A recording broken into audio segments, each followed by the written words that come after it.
Thank you. Opposition. Yeah. Minister, thank you for this graph, very helpful. Just a question so I can understand it. It's government-funded places, so New South Wales government-funded places? Yes, so you might see the Smart and Skilled. Yes. Yeah, that's the funding. That was how all of our government-funded vocational training places were provided until TAFE has come out of the contestable market. And when this did year. TAFE come out of this? This beginning of this semester. Okay, so Those these figures don't reflect that.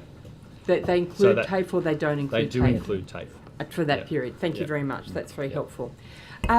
The review of the Apprenticeship and Trainee Act that you were discussing before, when will that report be publicly released? That's something for the Cabinet to consider. Why is it secret? It's a normal process. Normal process with any report of this type is that Cabinet has to consider its release. It was handed down well over 6 months ago. What's No, so that's not controversial? 7th of August 2025 it was published. It's now middle of March 2026. Sorry, are you talking about the Apprenticeship and Traineeship Act review? That's Yes. only just been completed. Okay, Yeah. what date was that? Because So we've only just completed the work on that. We've been out on consultation. what date was it? On the, What date was it? I can't give you an exact date, Okay. but the review we were conducting during last year. Right. We were consulting with, as I said, nearly 9,000 people who responded. We had forums with our apprentices in various the work areas. is tremendous. With What we're business. interested in is when Yeah, the that's going work's to be great. publicly available. Yeah, that's a Cabinet decision. Okay, and we have any timeline on that? I can't foreshadow that decision at the moment. I But can't. you'd be responsible for bringing it up to Cabinet and Yeah, pushing will it be. through, wouldn't you, Minister? Yep. So what's your timeline I'll- on hoping to get that in the public domain? I'm not going to discuss what I might be bringing to Cabinet. Okay, all right, thank you. Just to follow on from questions from my colleague Ms Boyd in terms of the housing and construction workforce pipeline, is the government confident that we've got the skills training in place to be able to meet the construction targets for homes in New South Wales? I think it's probably fair to say that, what I've seen if you've looked at the HIA and Master Builders reports, that there is a projection of a substantial shortage of workers in the construction industry, and that's why we are working hard to try and encourage more people to come in to the construction sector through apprenticeships, through pathways, through schools, through mid-career transitions, and also addressing an area which has really not worked well in the past, which is skilled migration.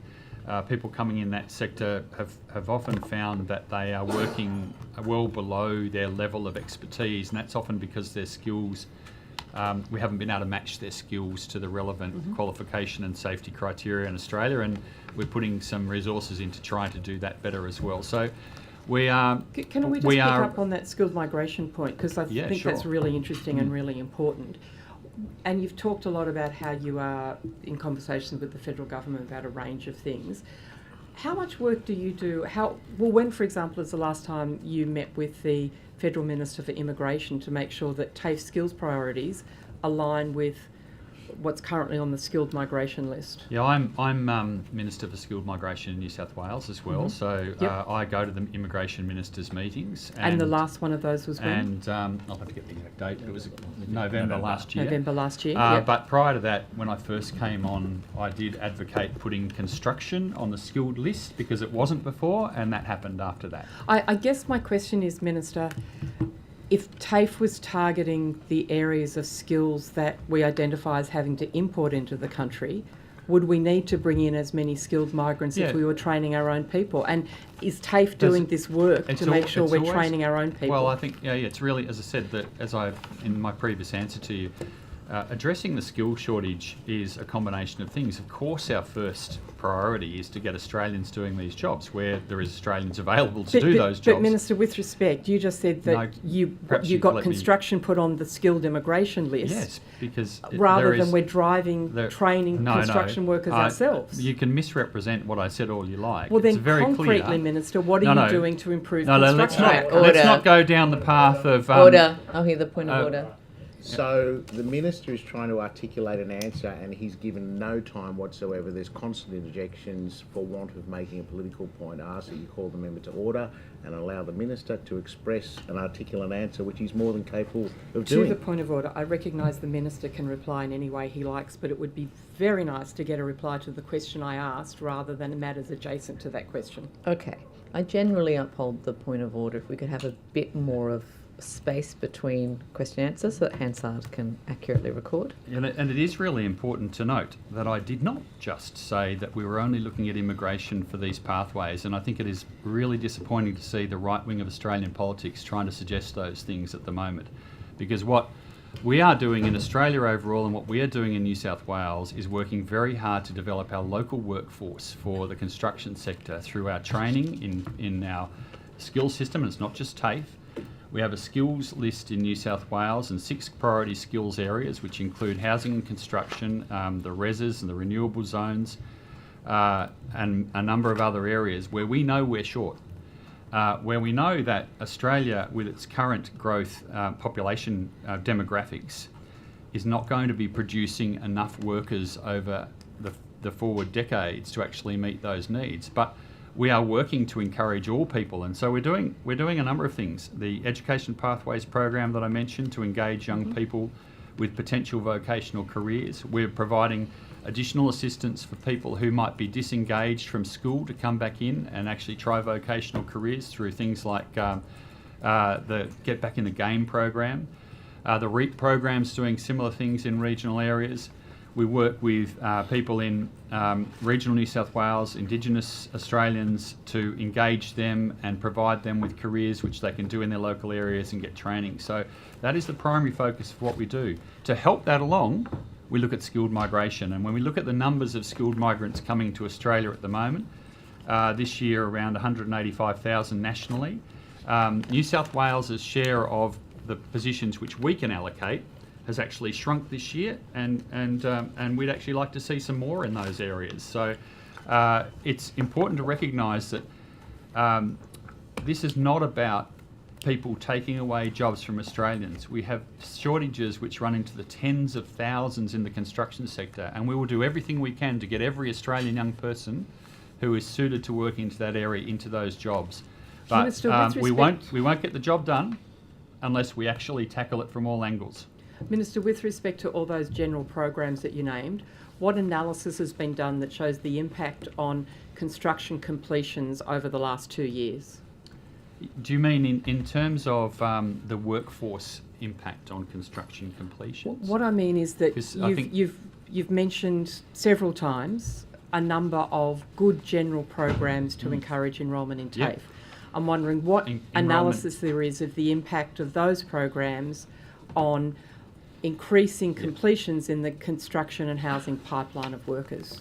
Well, when we look at programs, so let's go from a few different angles there on this. Of course, you know the work that the New South Wales government is doing to make a quicker pathway for approvals, to make sure that we have more areas where we can build housing. We're working Minister, I'm with... not asking about housing policy with respect. I'm asking what analysis of the general policies you've outlined has been done to show what, if any, impact there is on actually more students completing courses that allow them to build houses for Australians. Well, I think you saw on that graph before the drop-off that we had before we came to this government. graph doesn't talk about housing specifically. My questions are housing specific, Minister. And you might have heard me outline before programs like the EPP, which has The produced general a big programs, boost. hence So my if someone, question. so if someone started on an apprenticeship in the first year we came to government, they haven't finished yet. If they And the start, retention rate so far? So the retention rates, as I mentioned to you before, in construction and electrical are higher than the average ones, and our retention rates in New South Wales have gone up since this government came. In housing and trade and housing construction Overall- trades generally? Overall, overall apprenticeship rates. What So about the construction we- trades? We can see whether or not you can break down some of those figures more on retention, but retention, as I said to you before, is better Is a good guide, yep. in areas where you do have an employment outcome at the end of it, and housing and construction is one of those areas where you get that. So I'm not going to say retention is perfect. I've just said I acknowledged that before. We've got a lot of work to do. We accept good rather than perfect. But it is what we're seeing documented at the moment is the success of programs like EPP and REAP in getting the people in. Sorry, Too Minister, early to how is tell. that being documented in respect to construction? Well, EPP goes into trades overall. Okay, Ask the but where's departments the to talk about documentation that shows that success? Because I don't think we've seen that yet. Well, I think the department actually quoted you figures before, so I'll ask the secretary to In relation to re-quote you those construction, figures. can we break it down according to trade areas? I'll have to take on notice in relation to trade, but where we're seeing success... that's Because the been- question relates to trade. It's not general Yeah, enrolment look, in short courses. Order. Yeah. Both the Minister and Mr Disdale have been trying to answer a legitimate question, and again, Ms Carter has not been allowing them to get to They are not an answering my answer. question with respect. Well, They're with answering respect, you general don't get to questions. tell them Okay. how to answer. No. Let's just avoid more points of orders by being a little Perhaps bit I can more- move on to something else. That Thank might you. assist the Chair. Minister, how many TAFE courses in the construction-related industries were cancelled due to insufficient enrolments in 2025 and in 2024? So in TAFE specifically, or in the skills sector overall? In TAFE specifically. Vocational. Okay. The TAFE will have to answer the question specifically about numbers of cancelled courses, but as I mentioned to you before, the key thing that we do in this is that every apprentice coming into this will be trained. So if the particular TAFE that they're Sorry, near... it's a question about cancelled courses. No. It's very easy to to try and narrow it down to make a particular point, but the really important point for all the parents who might be watching this who want to send their kids into a trade course, let's be ambitious about this, you never know, Thousands of is for people them to watching. know that if their child wants to do an apprenticeship, we will train them. TAFE will find a place for them to do their training and make sure that they have the pathways available. So I'll pass over Minister, to that's Ms. a lovely Reid. aspiration, but we No, it's receive reports. It's not that an aspiration. Well, it's something we do. Can I tell you that in 2025 there were students wanting to do cabinet making, and their courses were cancelled, and they were just told to reapply later on. Whereabouts? I don't have that location. I can possibly find it for you. Because So can cabinet making, I have to say, is available in many of our TAFE campuses In across every New campus? South Wales. No. No, of course not. There's 154 campuses, and as you'd probably know if you visited some of them, they have different levels of equipment. So, for instance, if you're doing waterproofing and tiling, you don't have the facilities for that in every campus. There's 2 campuses that can do that. If you're doing nursing, obviously you've got to have standard facilities which meet that, and that's not in every campus. So, so you've got to actually look at where those facilities are logically deliverable and available. And of course, IAT Construction has a lot of them, but they're across a lot of. So no course is available except maybe Can I ask you a English, question about facilities? foundation skills. And Do you want Ms. Reid to address the question that Yeah, you thank you. asked But then I want to before? come back to facilities. Thank So you. on the cancelling specifically of trade courses for Related to 24, construction trades. I will take it on notice, but I will just clarify that there are points where if there are insufficient numbers across 2 very close campuses, we might combine classes. So What's the definition of close?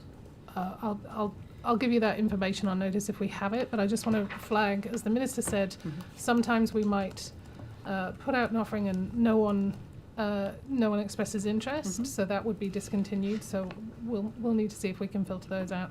Sometimes with small numbers we might combine offerings, we might offer people something different but very related, and so the data will be complex, would be my answer on that. But we will take on notice what we can find and come back Great. to you for And training. of course, under the old Smart and Skilled system, there was a hard figure where the system that your government introduced, we had to cancel a class. We're hoping to move away from that and give a bit more certainty to people. Great. Facilities, I'm interested in, I don't know how to frame it, perhaps we're talking about soft facilities, so hairdressing, for example.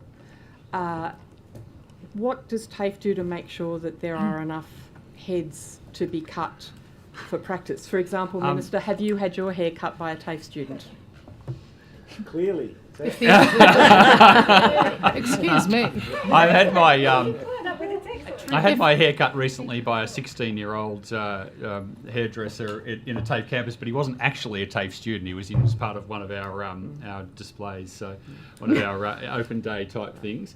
And he did a very good job.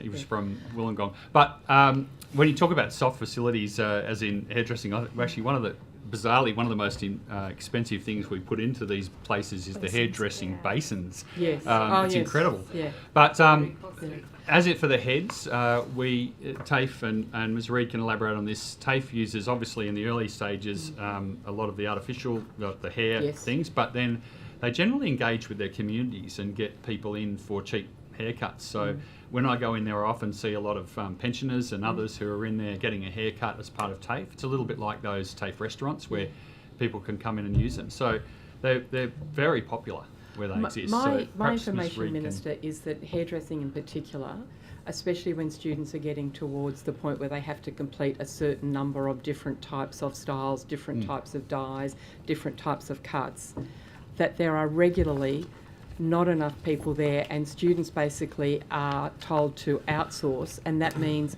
not cutting or colouring or styling under supervision, but taping themselves, and then for assessment often submitting a video on their phone of them doing that particular cut. And so the questions really go to, do we have the right support for these students, and are they actually learning to do these skills under supervision, and is the assessment robust, or are there problems because we have greater demand for these skills than we have the word I'm using is soft facilities to accommodate? I think they're volunteers. Kind of I think. Volunteers. Yeah, but that I must think- apply to other things other than hairdressing I'll too. let Ms Reid deal with whether or not doing something outside and videoing comes back in. But I do know when I go to TAFE and when I talk to people that there is a high level of supervision.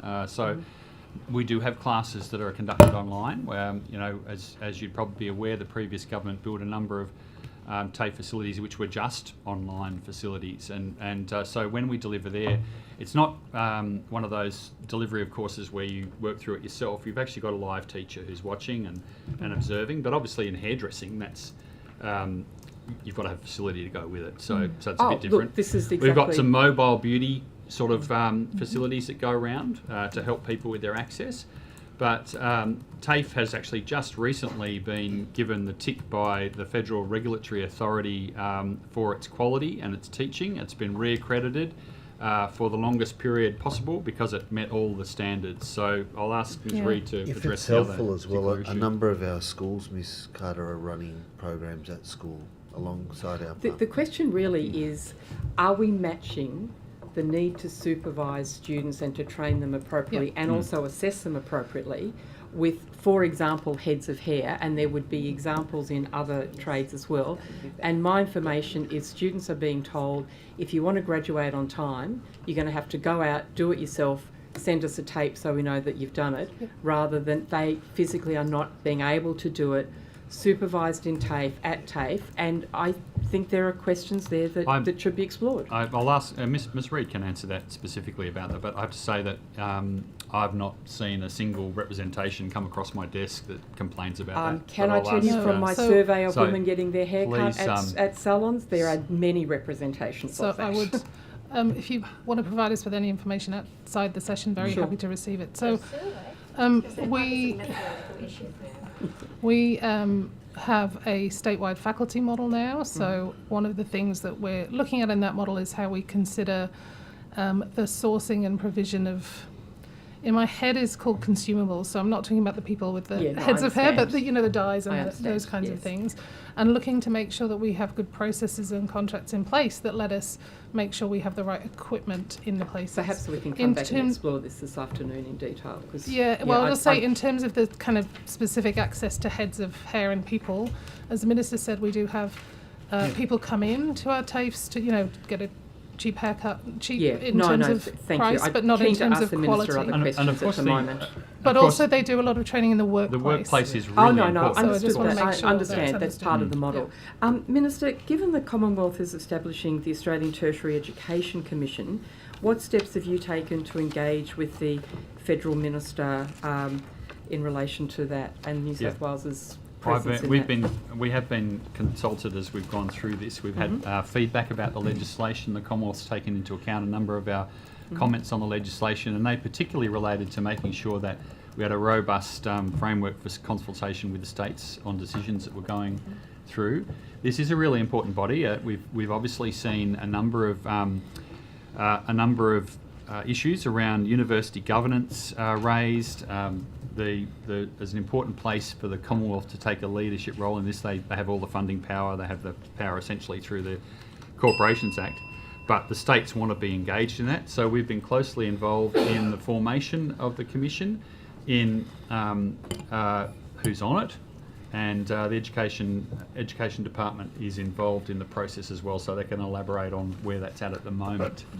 Sure, very happy to assist. Last year when the ATEC was established, there was also a process established which related to the establishment of mission compacts with each individual university. I understand that process has recently kicked off with what the Commonwealth defines as Table A and Table B higher education providers, which includes all universities in New South Wales. And as part of that process yesterday at officials level, we were asked for state and territory input in relation to state priorities for each university. So we'll be engaging with the Minister and Government as part of that I'm process. conscious my time has expired, but we can perhaps explore this later. Ms.